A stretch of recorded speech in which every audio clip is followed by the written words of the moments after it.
అట్లాగే జనసేన రాజకీయ పార్టీ పెట్టిన తర్వాత 10 సంవత్సరాల్లో ఆయన స్టాండ్స్ ఉందా అండి?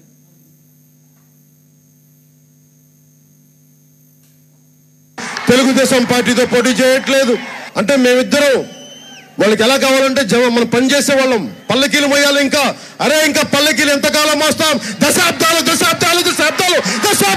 మోస్తూ ఉన్నాం పల్లకీలు. చాలు అలసిపోయాం. పల్లకీలు మోసి భుజాలు వలిసిపోయినాయి. చాలు, వీళ్ళకి పల్లకీలు మోసింది చాలు ముగిద్దాం. అవునా? చాలు పల్లకీలు మోసాం వీళ్ళందరికీ. వాళ్ళకి 10 సీట్లు 15 సీట్లు పడేస్తే వాళ్ళు అలా తిరుగుతారండి. పవన్ కళ్యాణ్ జనసేన సైనికులు మనల్ని కించపరిచింది. అది ఏమీ ఆశించకుండా సహాయం చేస్తే వాళ్ళకి వాళ్ళ కుక్క బిస్కెట్లు పడేసి 15 సీట్లు పడేసి ఇది వాళ్ళ అన్న మాటలు. బాధ కలగదా మనకి? కోపం రాదా మనకి?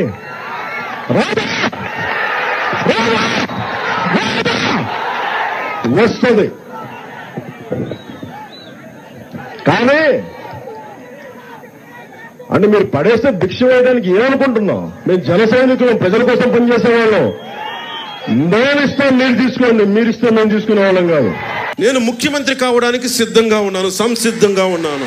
ఇంత గుండె దమ్ముగా నేను 2019లో కూడా చెప్పలేదు. నాకు తెలుసు ఆ సంగతి. ఎందుకంటే సత్తా ఉందా లేదా నాకు నేనే ఒక సెల్ఫ్ డౌట్. నాకు ఈ రోజు నేను చెప్తున్నాను, సాక్షాత్తు శ్రీపాద శ్రీవల్లభుడు సాక్షిగా చెప్తున్నాను. ముఖ్యమంత్రి స్థానం గనుక మీరు ఇస్తే ఆంధ్రప్రదేశ్ ని అత్యంత ఉన్నతమైన నెంబర్ 1 రాష్ట్రంగా దేశంలోనే తీర్చిదిద్దుతాను. అన్ని స్థానాల్లో పోటీ చేయడానికి మన దగ్గర 4 దశాబ్దాల సుదీర్ఘమైన అనుభవం ఒక వ్యవస్థలు ఉన్నాయి మన దగ్గర. తెలుగుదేశం పార్టీ నాయకుల్లాగా పోల్ మేనేజ్మెంట్ తెలుసా? తెలుగుదేశం పార్టీలతోటి మనం పోటీ పడగలమా? 800 నుంచి 1000 మంది బూత్ కార్యకర్తలు ఉన్నారా మనకి ప్రతి నియోజకవర్గంలో? ఏమున్నాయి మన దగ్గర? గౌరవ ముఖ్యమంత్రి శ్రీ నారా చంద్రబాబు నాయుడు గారికి మద్దతు ఇచ్చాను 2014 నుంచి. అంటే మన దగ్గర సత్తా లేనప్పుడు అది ఓట్లు చీలకుండా అది ఇస్తే అది ప్రజలకి బలం అవుద్దని 2014 నుంచి నేను అదే పని చేశాను. ఆంధ్రప్రదేశ్ 15 సంవత్సరాల స్థిరత్వం కావాలి పాలనలో. ఈ కూటమి చాలా బలంగా ఉండాలని నేను మనస్ఫూర్తిగా కోరుకుంటా ఉన్నాను. దానికి కృషి చేయాలి, కృషి చేద్దాం.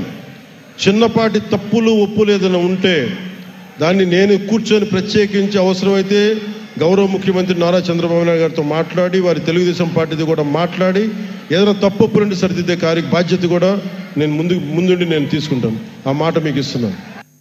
పోలే ముందుగా అవ్వదు, వెనకుండా తీసుకోండి. ఎక్కడున్నా తీసుకున్నా మాకేం ఉండదు. కానీ మీ ఐడియాలజీ,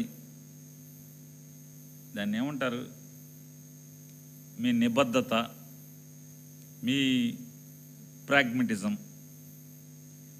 దాన్ని మీ వాళ్ళే ఆశ్చర్యపడే రీతిలో, అబ్బురపడే రీతిలో మీరు ఏమేమి మాట్లాడారో ఒకసారి గుర్తు చేద్దామని. ఇక వారి స్టీల్ ప్లాంట్ గురించి, వారి ప్రాగ్మటిజం గురించి ఒకసారి చూద్దాం. స్టీల్ ప్లాంట్ మీద వారి ప్రాగ్మటిజం గురించి.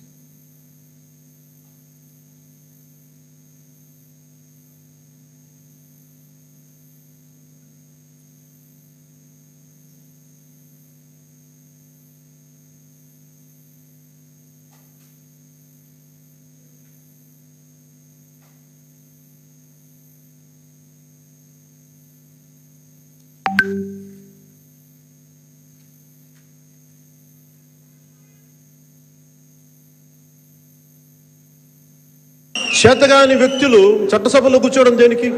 క్షమించాలి వాళ్ళని. చేతగాని వ్యక్తులు అంటే చాలా నొచ్చుకుంటారు వాళ్ళు. సరే మీరు చేతగాని వాళ్ళు కాదు నిరూపించుకోండి. కనీసం పార్లమెంట్ సమావేశాలు జరుగుతున్న ఇంకొక వారం రోజులు జరగబోతా ఉన్నాయి. ఈ వారం రోజుల కనీసం 22 మంది ఎంపీలకి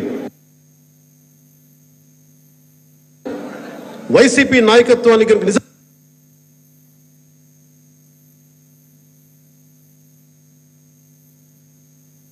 చిత్తశుద్ధి ఉంటే ఏం చేయక్కర్లేదు, మీరు అరవక్కర్లా.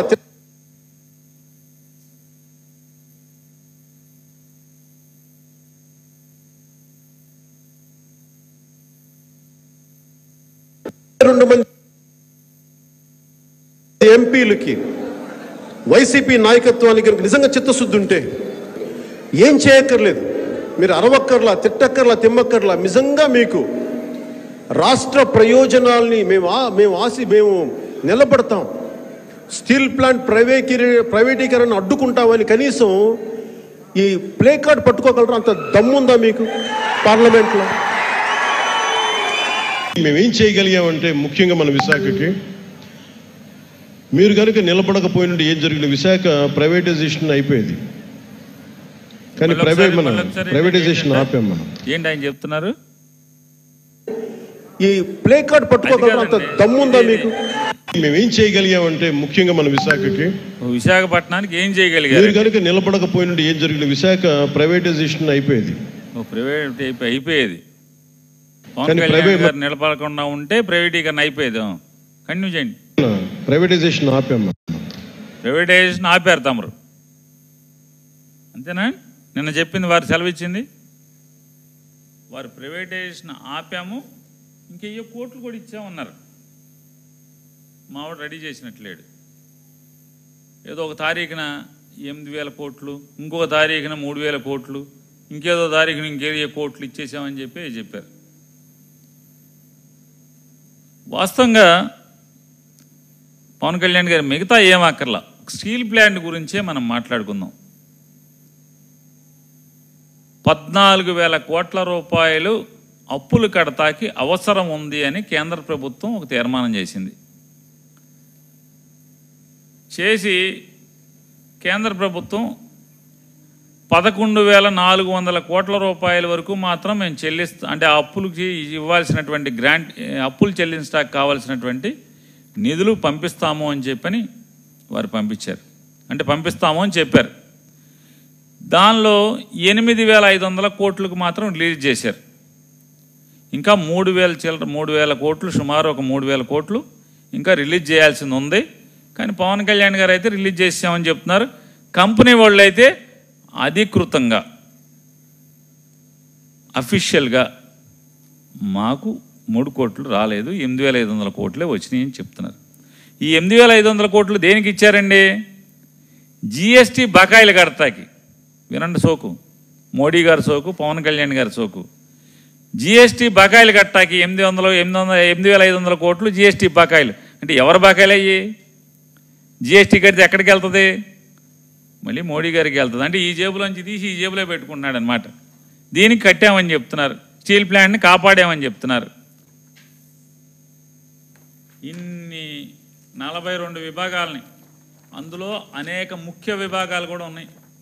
స్టీల్ తయారు చేయడానికి కావాల్సినటువంటి ముఖ్య విభాగాలన్నీ కూడా ఇవన్నీ ఎప్పుడు పాతవి కాదు, జగన్మోహన్ రెడ్డి గారి గవర్నమెంట్ టైంలో కాదు, మీ టైంలోయే. మీకు బాగా క్లోజ్ ఫ్రెండ్ మోడీ, అమిత్ షా మీ బాగా క్లోజ్ ఫ్రెండ్ అని చెప్పారు. నిన్న మీటింగ్లో చెప్పారు, నేను చెప్పలా, నిన్నే చెప్పారు నాకు బాగా క్లోజ్ అని. ఆ క్లోజ్గా ఉన్నోళ్ళు ఇచ్చినటువంటి ప్రైవేటీకరణ టెండర్లో మీరేమో కాపాడానని చెప్తున్నారు. ఎవరిని మోసం చేస్తున్నారు? ఇది మీ ప్రాగ్మెటిజమా? ఇది మీ ఐడియాలజీనా పవన్ కళ్యాణ్ గారు?